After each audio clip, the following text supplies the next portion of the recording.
Muy buenos días. Gracias por acompañarnos en el estudio del capítulo 9 del Evangelio de Lucas. Voy a empezar a leer los versículos del 1 al 6 del capítulo 9. Convocando a sus 12 discípulos, Jesús les dio poder y autoridad sobre todos los demonios y también para curar enfermedades.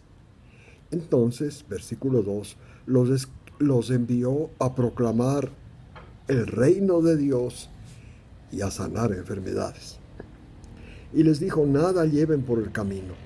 Les dio instrucciones cómo ir. Ni bastón, ni bolsa, ni pan, ni dinero. Tampoco lleven 2 túnicas. Y en cualquier casa que entren, quédense allí hasta que partan de allí. El versículo 5. Y cualquiera que no les reciba, al salir de la ciudad, sacudan el polvo de sus pies para testimonio de ellos. Entonces, versículo 6. Los apóstoles salieron y viajaron por las aldeas y pueblos, anunciando el evangelio y sanando en todas partes. Bueno, eran los apóstoles y también eran los discípulos, de tal forma que salieron bastantes. Y esto escuchó Herodes, que lo que había ocurrido, lo que hacía Jesús, y además que tenía discípulos, que tenía seguidores a quienes él encomendaba esta misión de expulsar demonios, curar enfermedades y anunciar el reino de Dios. A él le llamó la atención a este Herodes, porque él era rey, él era rey de un reino. Y entonces, pero Jesús les envió a sus apóstoles a predicar, a anunciar el reino de Dios, un reino diferente.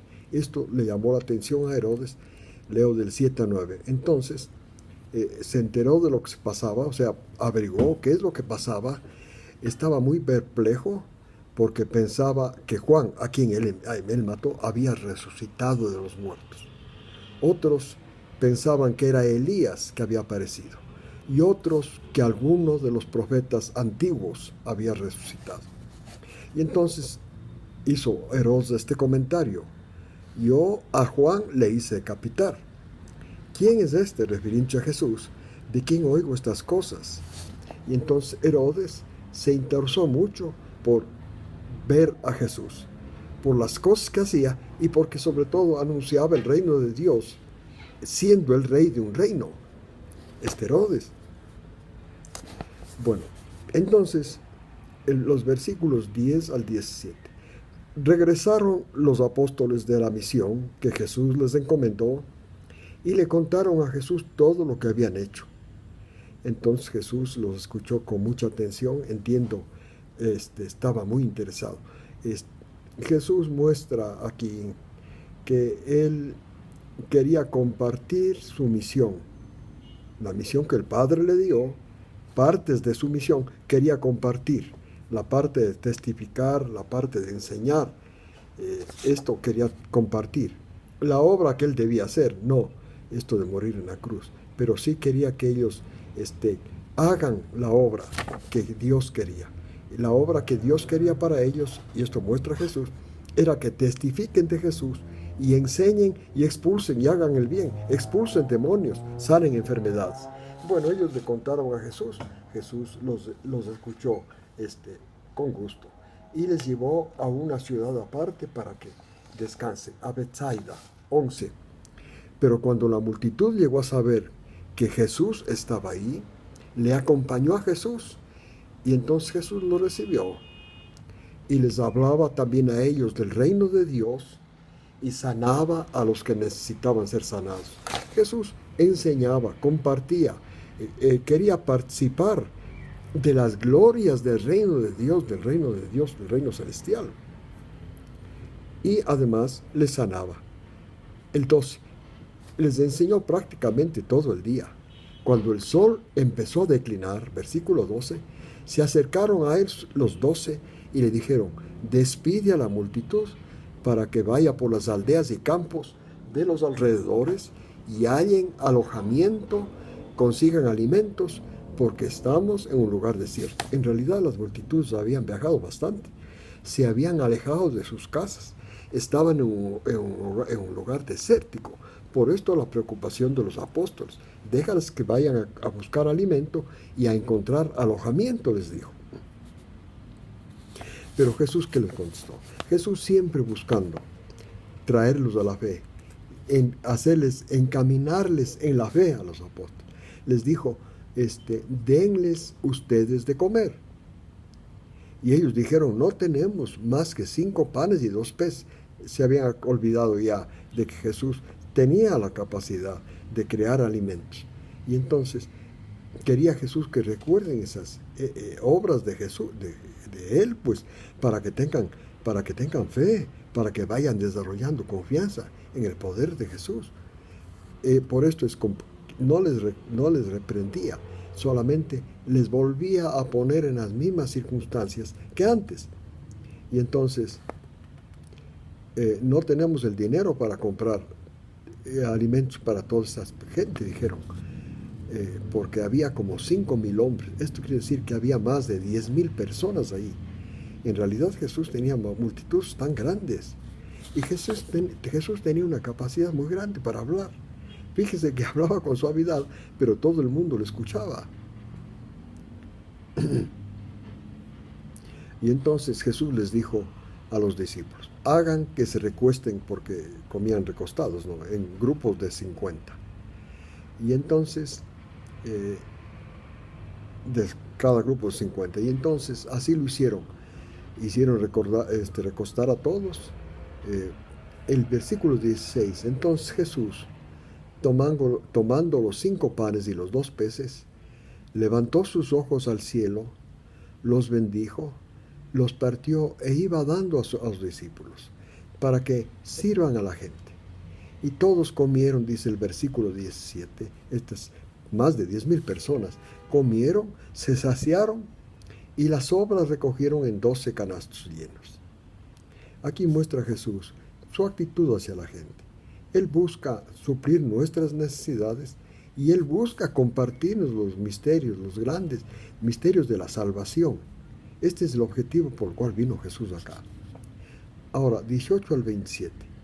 Llegó a suceder que Él estaba orando a Dios, Jesús, ¿no?, después de haber hecho esta obra misionera y haber suplido las necesidades de la gente y curado sus enfermedades. Sus discípulos estaban formando una compañía aparte. Entonces Jesús, dejando de orar, les preguntó a sus discípulos, ¿quién dice la multitud que yo soy?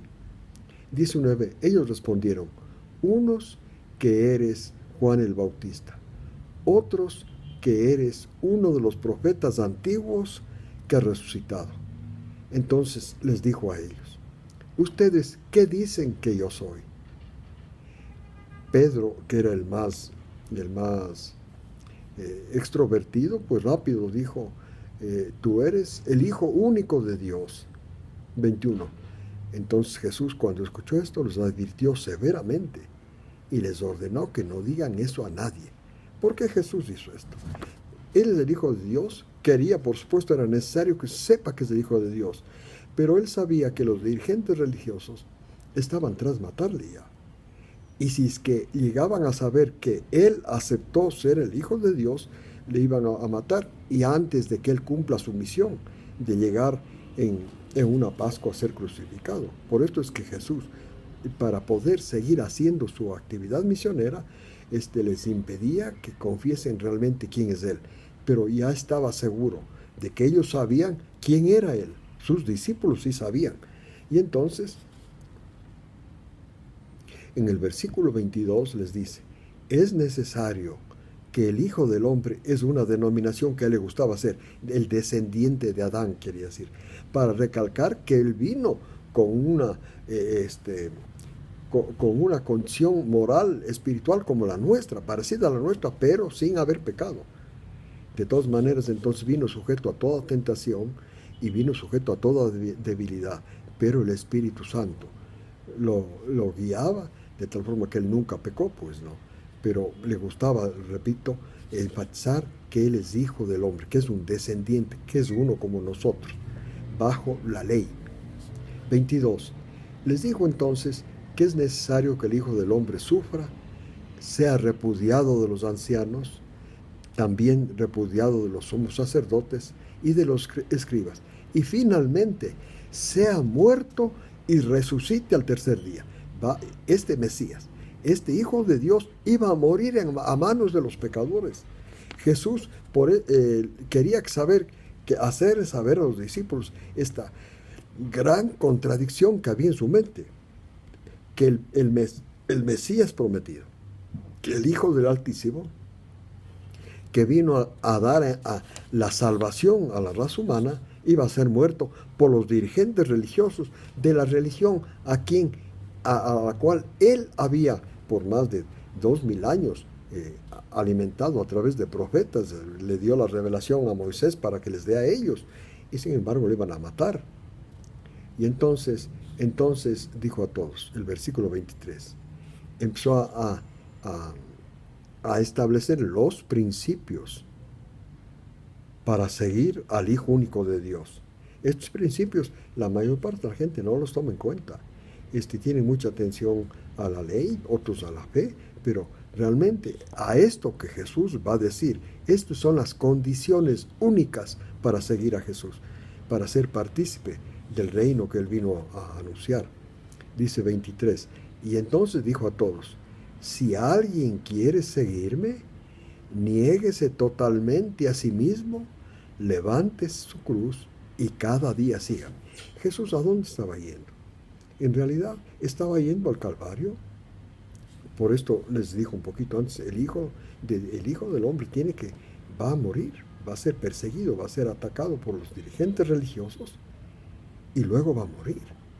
Va a llegar allá y por supuesto va a resucitar. Entonces el que quiere seguir a la muerte y a la resurrección tiene que cumplir una condición: negarse a sí mismo, tomar su cruz y seguirle a él, seguirle hacia la cruz y luego a la muerte y luego pues a la resurrección, o sea, ser partícipe tanto de su muerte como de su resurrección. Esta es la condición: negarse a uno mismo. ¿Qué quiere decir negarse a uno mismo? Decirse no a uno mismo. Esto es negarse a uno mismo. Nosotros por la naturaleza heredada de Adán, buscamos complacernos, buscamos la satisfacción personal. Pues negarse a uno mismo justamente es decir no a la búsqueda de satisfacción personal o a la complacencia de los apetitos. Es la única condición. Y cargar la cruz, esto es, las debilidades que uno tenga que enfrentar día a día, esa es la cruz de uno, pues. Eso tiene que cargar esa cruz, diciéndose, negándose a complacerse a sí mismo. Esta es la condición para llegar al Calvario. Esto es para llegar a entender lo que Jesús hizo en la cruz y luego para ser partícipe de la resurrección. Esto hay que hacer cada día. En otras palabras, la vida cristiana de los que quieren llegar a participar del sacrificio de Jesús, a entender el sacrificio de Jesús y beneficiarse de lo que él hizo. Por ejemplo, mató a la ley. Al matarnos a la ley, Jesús quitó el poder al pecado. Jesús llegó a la cruz cargando nuestros pecados, o sea, nos remitió, él aceptó los pecados que Dios del Padre, nuestros pecados, que remitió en su cuerpo. O sea, recibimos el perdón, la limpieza, la purificación y el poder sobre el pecado. Es una de las dos cosas fundamentales que ocurrieron en la crucifixión y muerte de Jesús. Pero ¿quiénes llegan allá a esa experiencia? Solamente aquellos que hacen caso de esta condición que puso Jesús. Niéguese a sí mismo y cargue su cruz y sígame. El 24, Jesús volvió a explicar desde otro ángulo esto mismo. Negarse a sí mismo, repito, es no complacerse, no darse a la complacencia. El 24 dice, porque quien quiera su vida o quien quiera su alma, la destruirá su alma. Pero el que pierda su alma, por mi causa, ese la salvará. Esto de perder el alma o salvar el alma es el ser humano funcionando. Desde que cayó Adán en pecado y y Dios puso a la humanidad bajo ese pecado, el ser humano se dedica a buscar su complacencia. En otras palabras, el ser humano funcionando es un ser humano, es una persona que vive para complacerse cada día. Entonces el que busca esto, la complacencia diaria, va a perder su alma. Esto es, no va a llegar a beneficiarse del sacrificio de Jesús. Por esto Jesús dice, es necesario parar esta disposición natural, normal, que el ser humano heredó desde que cayó Adán, de complacerse en todo, en la comida, en la bebida, en lo que oye, en lo que toca, en el sexo, en todo. Pero Jesús dice que hay que negarse para alcanzar los beneficios de la cruz.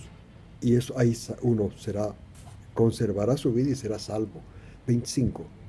Porque ¿qué de beneficio tiene el hombre que gane todo el mundo, pero a sí mismo se destruye y se hace daño? Ahora, por otro lado, también, ¿quién se avergüence de mí?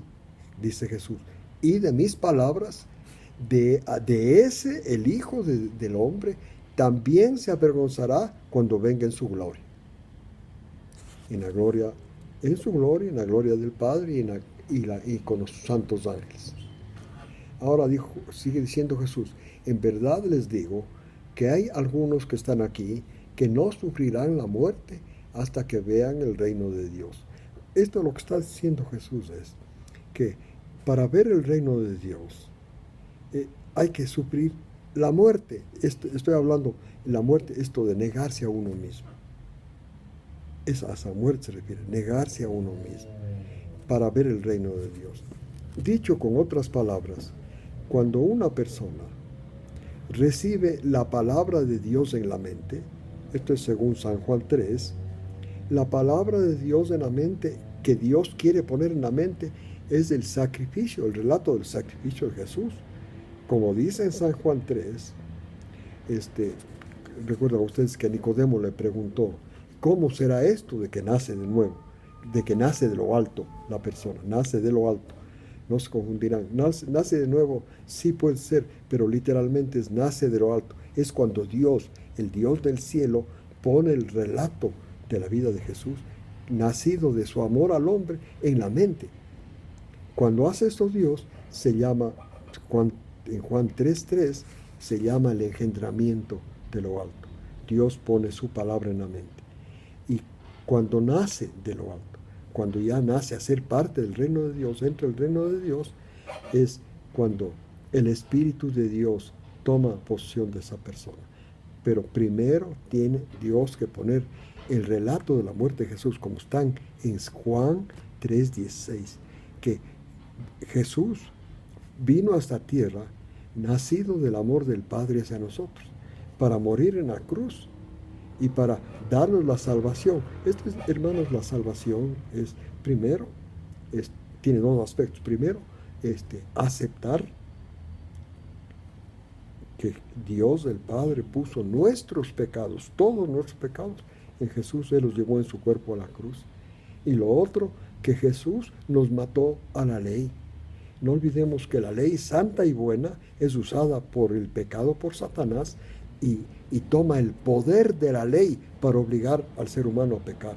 Por esto Jesús nos mató a la ley, a fin de que pierda el pecado el poder, y los seres y los cristianos puedan vivir vidas sanas, vidas santas aquí en la tierra. Bueno, entonces Jesús está diciendo, la persona que no entra al sacrificio de Jesús, no recibe el sacrificio de Jesús como producto del amor de Dios a él, esa persona no va a experimentar la muerte esta que estamos hablando, el negarse a uno mismo. Entonces hay que empezar aceptando el sacrificio de Jesús para entrar, para poder negarse a uno mismo. Pero claro, pero hay que caminar. El caminar significa cada día no ceder a las exigencias de nuestra naturaleza caída. Eso culminará cuando se entienda bien el objetivo, lo que logró Jesús al morir en la cruz. Yo les dije en forma resumida, pero es un proceso que se experimenta. O sea, no sirven mis palabras. Es un proceso que se experimenta por la negación personal. Versículos 28 al 36. 8 días después de que Jesús les dijo estas palabras, o sea, reveló que Él es el Hijo de Dios y que este Hijo de Dios iba a morir en manos de los dirigentes religiosos, 8 días después, Jesús tomó a Pedro, a Juan y a su hermano Jacobo o Santiago y fueron a un monte a orar.